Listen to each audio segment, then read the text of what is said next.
Welcome to the Downtown Dogs. My name is Jimmy Rogers, and today's show is brought to you by Seattle Children's Hospital. Seattle Children's was founded in 1907 by Anna Kleiss. Anna's son died of an inflammatory rheumatism, which in turn made her aware of the lack of specialized care for children.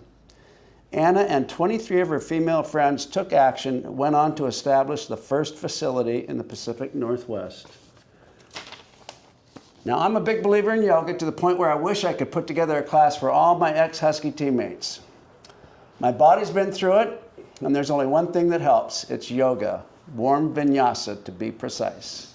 I've practiced from Brentwood to South Africa to Argentina to Istanbul, Barcelona, and Paris. And there's this one instructor who's from the jungles of Indonesia who is also a hypnotherapist. The instructor is one with the forest, and she cannot be described or put in a box. I've never heard anything like the story she tells, whether it's a lotus flower or a slain monster.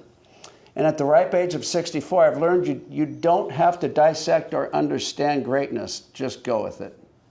Ladies and gentlemen, it's my honor to introduce the best yoga instructor I've ever experienced, Chloe Lee.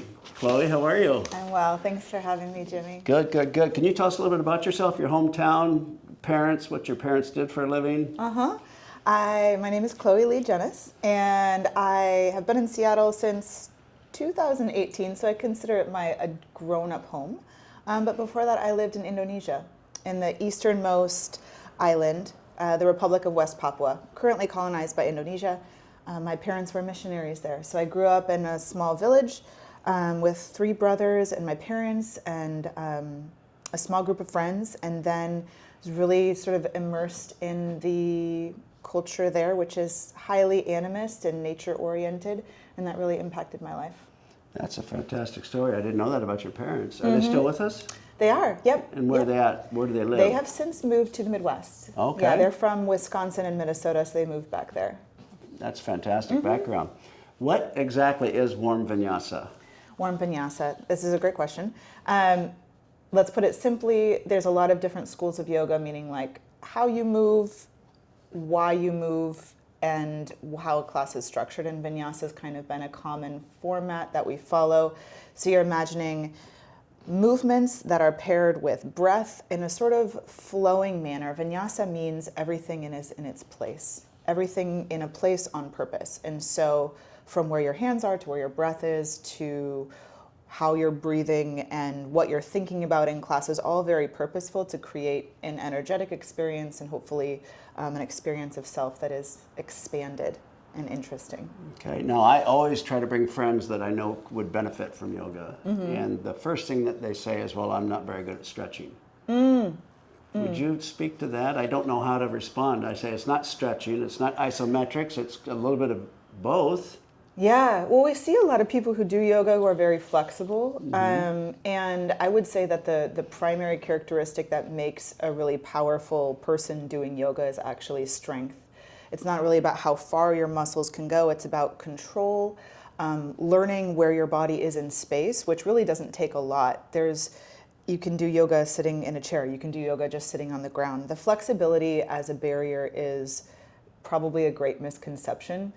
And I think if people come in with an open mind saying like, I'd like to experience something about my body and see what I can do, that's probably a helpful way to enter the room. And the temperature in the room is? Depending on the studio. Where we practice, it's around 95 degrees. Sometimes it goes up higher. It just depends on the studio. Some are ambient temperature, but a lot of times, especially in Seattle, you'll see warm studios because it just feels good to get the body kind of sweating and moving. Well, people do also confuse the warm vinyasa with the hot, what is it called? Hot yoga. Hot yoga. And that's like 100 degrees. I don't think that's healthy. Actually, I misspoke. Where we practice, it's 85. Okay. Other studios I teach at, it's upwards like 95 to 100. Okay. Yeah. Warm is like you can be there in athletic clothing and you don't have to be wearing a hoodie. But the hot, was it burqa or what's it called? Bikram is usually very hot, yeah. Yeah, I don't like that one. I don't think everyone finds their flow. It seems like I think I caught SARS one time doing that. So how did you become such an amazing teacher? I mean, where are your experiences from? Who taught you? if I could say one thing, it's that my mother, in her first career, was a dancer and an aerobics instructor. So I think some of the cadence of my speech and the way that I speak definitely comes from her. She was also a cheerleader. And so I feel like that, of my teaching, just an encouraging, rhythmic, present way of being. But I also, as a hypnotherapist, spent a lot of time teaching and speaking and using my voice as my primary tool. So you see that a lot in my teaching, where I have a lot of skill using words to create instructions that are easy to follow. I'm lucky I get to do that outside of the studio as well. When did you have that moment and you said, I want to make a living teaching yoga and being a hypnotherapist? Oh, there's a funny story. I was previously a chef. I was a chef for many years. I had a very successful career as a chef. Like a 5-star Michelin chef? No, not a Michelin chef. No, a very good chef. I worked at like landmark properties around Seattle, some hotels, mostly doing like restaurant openings and like culinary program designs for different hotels and brands. And I loved that career. It was very competitive and it was great. That's how I actually started using self-hypnosis to have a competitive edge. I wanted to be very good at that career. I wanted to be the best. So I started using hypnosis to train my mind. And at one point, the last job I had as a chef, I got fired.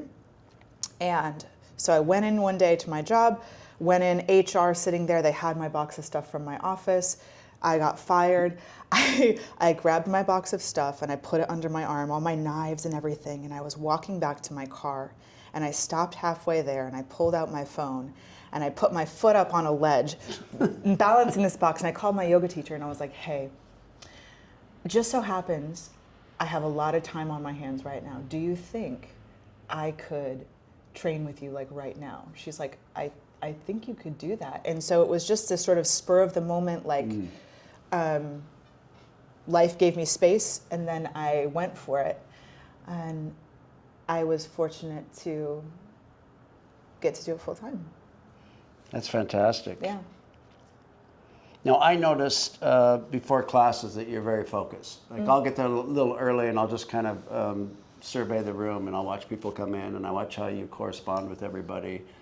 And I think at one time I picked up on the fact that it wasn't time to small talk with you.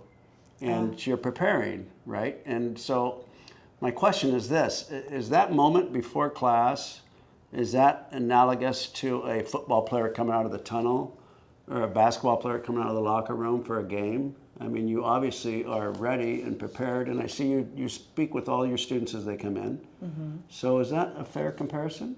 It is an exact comparison. It is, isn't it? It is a moment of gathering up my attention, and it's where you turn off the self-talk, you get into your body, you turn off all the noise. I don't know what it's like for an athlete, but it's a moment of just shifting everything into that adjusted way of being. That's definitely what I'm doing. So are your classes scripted? No, they're not. I go in with a definite structure in mind.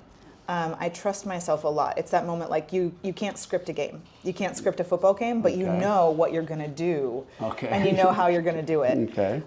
So I have a structure in mind. My goal is always to get people's attention in one place and guide them through an experience. What happens along the way is an unfolding mystery, which is part of what I love and part of why it's important to be present with what's going on. So planned, yes. Scripted, no. So are you getting hit with endorphins during your class? Me? Yes, and hopefully everyone, yes. Yeah. When people get together and there's coherence, there is this effervescent feeling of collectivity that I feel and everyone feels. And that's part of why I think people go up to come to my classes, is because a big part of my ambition is to create those moments of coherence and collectivity where we feel something about being together that is out of the ordinary and can only be experienced by syncing up our breathing and our moving and our intention and our focus. And that creates quite a great chemical experience in the body. It certainly does. I can attest to that. So between your hypnotherapist practice and your yoga practice, is it a 50-50 split in terms of your time? Honestly, I spend quite a bit more time, like hours per week, in my hypnotherapy practice. It's kind of like a full-time job for me. It's my Okay.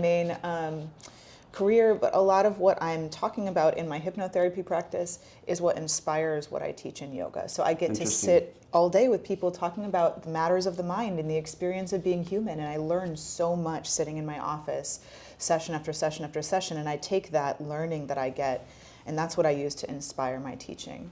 Fantastic. So with the hypnotherapy, which I've been through with Chloe, thank Mm-hmm. you very much, you receive 3 recordings of the class. Mm-hmm. So I can play the recordings that when I was put under, is that correct? Let's Is it not put quite- under it's when not- you. I would say all hypnosis is self-hypnosis. So you take yourself into hypnosis. Okay. I can't make you go, but I can guide you there. Okay. You know, so you take yourself into hypnosis. And that session is being recorded. And I'll then record you part give of your the clients session. the recording? Yep. Okay, because I thought that was phenomenal. Yeah. That's a modern day. It's incredible. I teach my clients to hypnotize themselves and dehypnotize themselves and to use the practices to support their own personal work. But I think having a guide and a tool to take home afterward really helps reinforce the work that we do in office. Do you have a favorite yoga instructor? Right now, yes. And for a while it has been 𝗙𝗥𝗢𝗠 𝗙𝗥𝗢𝗠 teaches at 𝗙𝗡a Yoga in Seattle, at 𝗙𝗢𝗢𝗢𝗠 Yoga in Seattle, and also at Crown Hill Fitness. And she's an incredible mobility instructor, really intelligent, mindful, creative teacher. And I take her classes whenever I can. And while we're at it, why don't we tell people where they can find you? Yeah, I am at now 𝗙𝗢𝗢𝗢𝗢 Yoga. That's in Green Lake in Seattle. Green Lake and Roosevelt area. Roosevelt yep. stop on the light rail. light rail And then I am at Mind Body Hum down on the waterfront. on Western Avenue. So, in my opinion, your yoga class is like 3 phases. And 1, it's the storytelling. 2, it's the music. I don't know where you come up with the different genres every time. I mean, nothing's repetitive.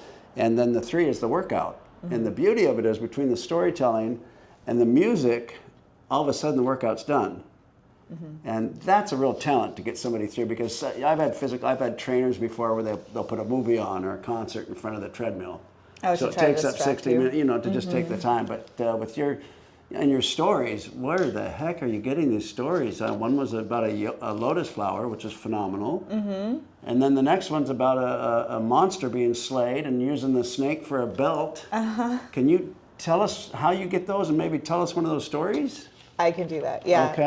The mytho-poetic tradition of yoga, I think, is a really powerful a gateway into the mind. Using imagination and stories, it's like how we originally learn. It's how kids learn. It's the easiest way to gather up new information and help your mind really digest it. And so stories being vivid and engaging is a way to invite the mind into practice and to help us think about things that are felt experiences.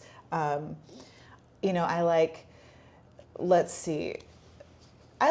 liked this story lately. I think I'm resonating with it. And it's one of the many origin stories of the third eye. So in many traditions, the third eye or the mind's eye, like the center of the forehead place, is like the seat of clear inner vision and clear wisdom. And so the story goes like this. There's this very famous yoga power couple. They're like celebrity couple named Shakti and Shiva. And Shiva is like the original meditator and like the godfather of meditation. And he's famous for going on these long bouts of meditation up into the mountains, leaving his wife Shakti at home, which she's usually fine with. But sometimes she kind of gets bored. So on one of these times when Shiva's out in the mountains meditating for millions and millions and millions of years, his wife is like, man, I'm ready for this dude to come home. I'm bored over here. And so she gets this plan. She's like, I'm going to go find him, right? And she's kind of playful. So she goes and she hikes up the mountain. She's feeling out where he is. And so finally she sees him. She's like, oh, I got him. He's sitting there still in his meditation. He's been there for thousands and thousands of years. And she walks up behind him. I'll use an example. She walks up behind him and she reaches her hands around and covers his eyes. Ha ha ha, I got you, right? She's like a little trickster. But as she covers his eyes, the moon goes dark and the sun stops shining, and the rain stops going, and the whole earth goes into chaos, and there's no more seasons, and there's no more nothing. Everyone is just going into utter famine and destruction, and Shiva's sitting there, and in his deep wisdom, he opens up his forehead and shoots this like fire laser beam of fury out of his forehead. And this is how the third eye comes to be. And that starts to illuminate the planet again and bring everything back to life. And the moon comes up and the sun shines and the seasons come and go. And it's this story about like, what do we do when our vision is clouded? And a lot of times that ignorance or that veiling that we experience is innocent. There's nothing malicious about it. It's just a part of being human that we forget who we are sometimes. We forget what makes us real. We forget what we're all about. But there's something about that practice of clearing things out. And how do we see when our vision is blocked? Like, where are we getting our inner vision from when the world looks dark or the answers aren't coming from the outside? That we all can resonate with that moment of being like, I'm going to push through and create my own light and vision. There you go. There you go. Don't try to figure it out. Just go with it. That's phenomenal.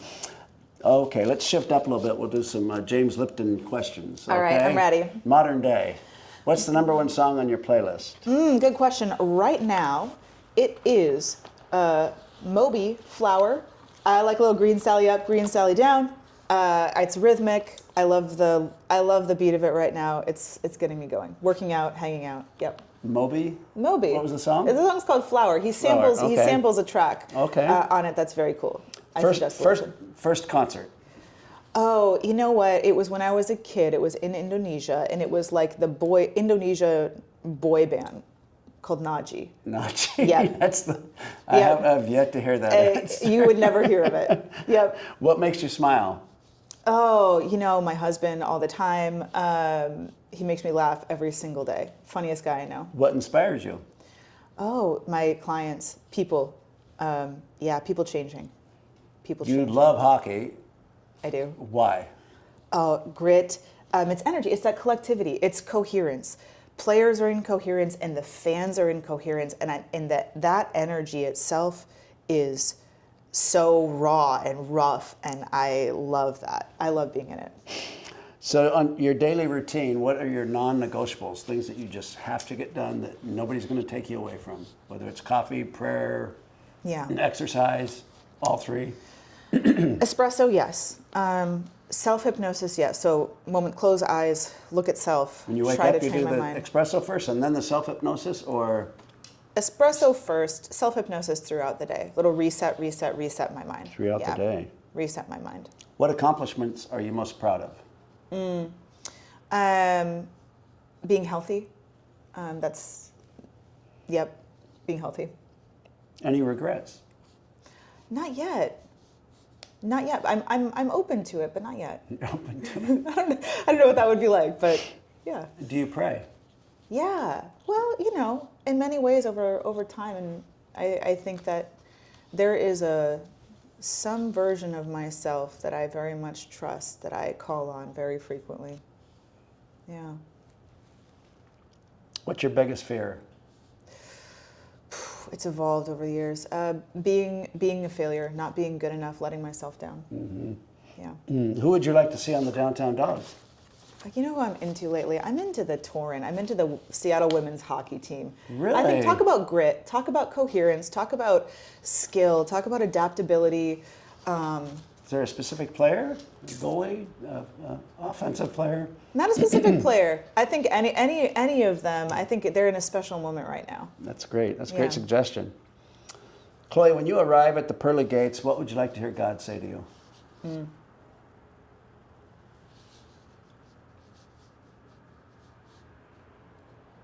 Good job. Want to go again? Thank you so much. You've been such a positive influence on me. Yeah, thank you. From the heart of Seattle, my name's Jimmy Rogers. This is Chloe Lee. Together, we are the Downtown Dogs. Thank you.